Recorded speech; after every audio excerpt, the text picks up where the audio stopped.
Hello, నేను C S Rao. Borugadda Anil most notorious rowdy sheeter. ఆయన ఇప్పుడు ఎక్కడ ఉన్నాడు అనేది పోలీసులు అన్వేషిస్తూ ఉన్నారు. ఆయన ఆచూకీ మాత్రం లభించట్లేదు. అంటే ఆయన ఎక్కడికి వెళ్ళి ఉంటారు అనే దాని మీద పోలీసులు అనుమానం వ్యక్తం చేస్తూ ఆ మేరకు వాళ్ళు ఆ డైరెక్షన్లో వాళ్ళు విచారణ కొనసాగిస్తున్నారు.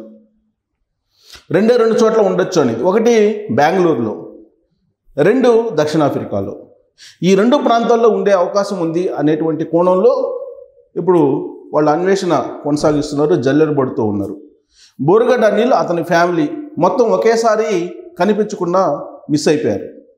ఎందుకు మిస్ అయ్యారు అని అంటే, ఆయనకి ఇచ్చినటువంటి బెయిల్ గడువు ముగుస్తుంది. ఈలోపు ఆయన పోలీసులు లొంగిపోవాలి. దానికి ఇష్టం లేనటువంటి బోరుగడ్డ అనిల్ ఎస్కేప్ అయిపోయారు. ఈజీగా ఎస్కేప్ అయిపోయారు. ఇప్పుడు ఆంధ్రప్రదేశ్ పోలీసులకి, ఆంధ్రప్రదేశ్ ఇంటెలిజెన్స్కి ఒక పెద్ద సవాల్గా మారింది. ఎందుకనంటే, సాధారణంగా ఎవరైనా మధ్యంతర బెయిల్ పొందితే లేదా మామూలు రెగ్యులర్ బెయిల్ పొందినా కానీ ఆ బెయిల్కి సంబంధించినటువంటి ప్రొసీజర్స్ జైలు అధికారులు చూస్తారు. అవన్నీ చూసిన తర్వాత జైలు సూపరింటెండెంట్ ఓకే అన్న తర్వాత అప్పుడు విడుదల చేస్తారు. విడుదల చేయడానికి ముందు వాళ్ళు సంబంధిత పోలీస్ స్టేషన్స్కి ఇన్ఫామ్ చేస్తారు. అలాగే గవర్నమెంట్ ప్లీడర్కి కూడా ఇన్ఫామ్ చేస్తారు.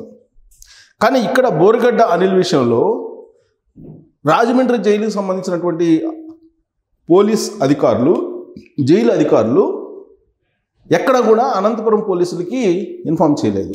చేసినటువంటి దాఖలాలు లేవు. అలాగే ప్రభుత్వానికి తెలియజేశారంటే ప్రభుత్వానికి తెలియజేయలేదు. ప్రభుత్వానికి తెలియజేయడం అంటే అక్కడ పబ్లిక్ ప్రాసిక్యూటర్కో లేదంటే అసిస్టెంట్ పబ్లిక్ ప్రాసిక్యూటర్కో తెలియజేయాలి. అది తెలియజేయలేదు. మరి సడన్గా ఆయనకి బెయిల్ వచ్చింది, జైలు నుంచి వెళ్ళిపోయారు. ఇదంతా ఎప్పుడు జరిగింది? యాక్చువల్గా ఆయన అనంతపురం పోలీసులు పెట్టినటువంటి కేసులో రాజమండ్రి సెంట్రల్ జైల్లో రిమాండ్లో ఉన్నాడు. రిమాండ్ ఖైదీ ఆయన. రిమాండ్ ఖైదీగా ఉన్నటువంటి ఆయన ఫిబ్రవరి 14వ తారీఖున బెయిల్ పిటిషన్ వేశారు. ఆ బెయిల్ పిటిషన్ పరిశీలించినటువంటి జడ్జి మధ్యంతర బెయిల్ని గత నెలలో 15వ తారీఖున ఇచ్చారు. ఇస్తూ 28వ తారీఖున మళ్ళా ఈయన లొంగిపోవాలని చెప్పేశారు. అయితే 28వ తారీఖున ఏం చేశారు? లంచ్ మోషన్ పిటిషన్ వేశారు హైకోర్టులో. హైకోర్టులో లంచ్ మోషన్ పిటిషన్ వేసి తన తల్లి పద్మావతికి బాగలేదు, చెన్నై అపోలో హాస్పిటల్లో చికిత్స పొందుతున్నారు, ఆమెకి ఒక కొడుకునే తాను, కాబట్టి ఆమెను చూసుకోవడానికి మీరు అర్జెంటుగా నాకు బెయిల్ పొడిగించాలి అనేటువంటి ఒక లంచ్ మోషన్ పిటిషన్ మూవ్ చేశారు. దాన్ని పరిశీలించినటువంటి హైకోర్టు ఆయనకి 11వ తారీఖు, మార్చి 11వ తారీఖు వరకు ఆ మధ్యంతర బెయిల్ని కొనసాగిస్తూ ఒక కండిషన్ పెట్టింది. ఎందుకు పెట్టిందంటే, ఆ కండిషన్లో అక్కడ ఉన్నటువంటి అసిస్టెంట్ పబ్లిక్ ప్రాసిక్యూటరు ఆయన ప్రొడ్యూస్ చేసినటువంటి సర్టిఫికేట్, వాళ్ళ తల్లికి బాగలేదు అని చెప్పి ప్రొడ్యూస్ చేసినటువంటి సర్టిఫికేటు నిజమైనదా ఫేకా అనే డౌట్ వస్తుంది అని చెప్పి వాదించారు. ఆ వాదనను పరిగణలోకి తీసుకున్నటువంటి జడ్జి, ఒకవేళ ఈ సర్టిఫికేట్ కనుక ఫేక్ అయితే కఠినమైనటువంటి చర్యలను మీరు ఫేస్ చేయాల్సి వస్తుంది అని చెప్పి చెప్తూ మధ్యంతర బెయిల్ని 11వ తారీఖు వరకు కంటిన్యూ చేశారు. మార్చి 11వ తారీఖు వరకు. సో ఇవాళ 7. సో ఇంకా ఒక 3 రోజుల్లో ఆయన లొంగిపోవాలి. కానీ ఈ లోపుకి ఏమైంది? పోలీసులు ఆ సర్టిఫికేట్ ఫేకా లేదంటే నిజమాన్ని తేల్చాలి కదా, దాని మీద విచారణ చేశారు. విచారణ చేస్తే ఆ సర్టిఫికేట్ ఫేక్ అని చెప్పి తేలింది. వాస్తవంగా ఆయన గుంటూరు కార్డియాలజిస్ట్, ప్రముఖ కార్డియాలజిస్టు రాఘవ శర్మ గారు రెఫర్ చేశారు అపోలో హాస్పిటల్కి తన తల్లిని, కార్డియాక్ ప్రాబ్లం ఉంది అని చెప్పి ఒక సర్టిఫికేట్ తీసుకొచ్చారు రాఘవ శర్మ గారి సంతకంతో. ఆ సంతకం తనది కాదు, అసలు బోరుగడ్డ అనిల్ తల్లి ఎవరో తెలియదు అని చెప్పి రాఘవ శర్మ గారు చెప్పారు. దీంతో అది ఫేక్ సర్టిఫికేట్ అని చెప్పి తేలింది. అంటే ఫేక్ సర్టిఫికేట్ కోర్టుకి సబ్మిట్ చేసి తన బెయిల్ని ఎక్స్టెండ్ చేసుకున్నారు బోరుగడ్డ అనిల్. ఆ రోజే జడ్జి చెప్పారు, కఠినమైనటువంటి చర్యలు తీసుకుంటాను, కఠినమైన చర్యల్ని మీరు ఫేస్ చేయాల్సి ఉంటుంది ఇఫ్ ఇది కనుక ఫేక్ అయితే అని చెప్పి చెప్పారు ఆ రోజున. అయినప్పటికీ ఫేక్ సర్టిఫికేట్ పెట్టి ధైర్యంగా ఆయన బెయిల్ని 11వ తారీఖు వరకు పొడిగించుకున్నారు. ఆ రోజు నుంచి ఎస్కేప్ అయిపోయారు. అది ఎక్కడ కూడా బయటికి రాకపోగా ఇప్పుడు ఆలస్యంగా దాన్ని వెలుగులోకి వచ్చింది. అది కూడా మీడియా తీసుకొచ్చింది. పబ్లిక్ ప్రాసిక్యూటర్ తెలియదు, హోంశాఖకి తెలియదు, ఇంటెలిజెన్స్కి తెలియదు, ప్రభుత్వానికి అసలు తెలియదు. ప్రభుత్వం అంటే ఇంటెలిజెన్స్ తెలిస్తే ప్రభుత్వానికి తెలుస్తుంది.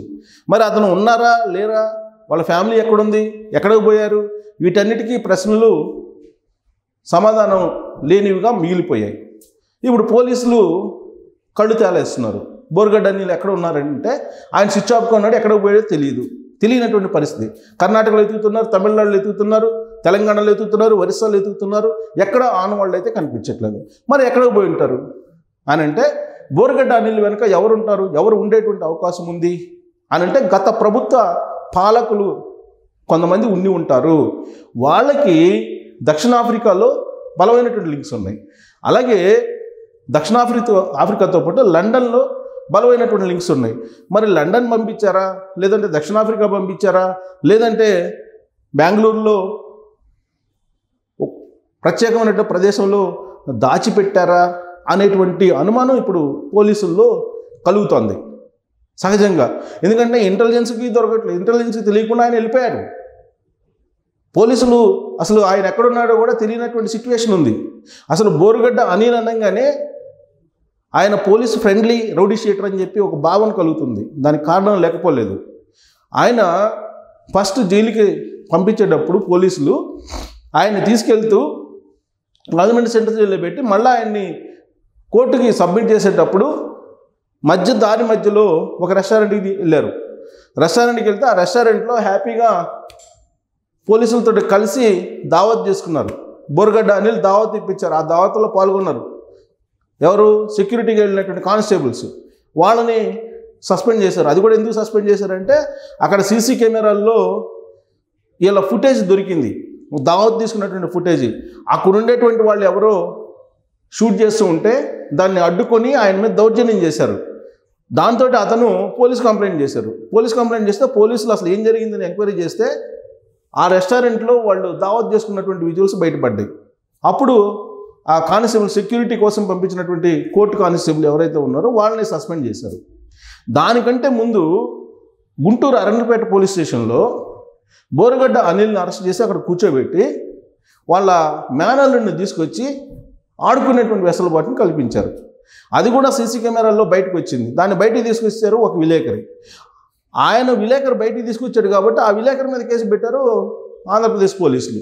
మరి బోరుగడ్డ అనిల్కి తన మేనల్లుడితో ఆడుకునేలాగా వెసులుబాటు కల్పించి పోలీస్ స్టేషన్లో బెడ్ వేసి ఆయనకు ఒక మంచాన్ని తయారు చేసి, మంచం లాంటి బల్లని తయారు చేసి ఇన్ని సౌకర్యాలు కల్పించినటువంటి ఆంధ్రప్రదేశ్ పోలీసులు, గుంటూరు పోలీసులు, మరి ఇప్పుడు బోరుగడ్డ అనిల్ దేశం విడిచి వెళ్ళడానికి మాత్రం ఎందుకు సహకరించి ఉండరు అనుకోవాలి? అటు జైలులో ఉండేటువంటి కొంతమంది అధికారులు కానీ, లేదా కోర్టుకు సంబంధించినటువంటి కానిస్టేబుల్స్ కానీ, కోర్టు పోలీసులు కానీ, అసలు అసిస్టెంట్ పబ్లిక్ ప్రాసిక్యూటర్ కూడా తెలియకుండా బోరుగడ్డ అనిల్ తన బెయిల్ తీసుకొని వెళ్ళిపోయారు.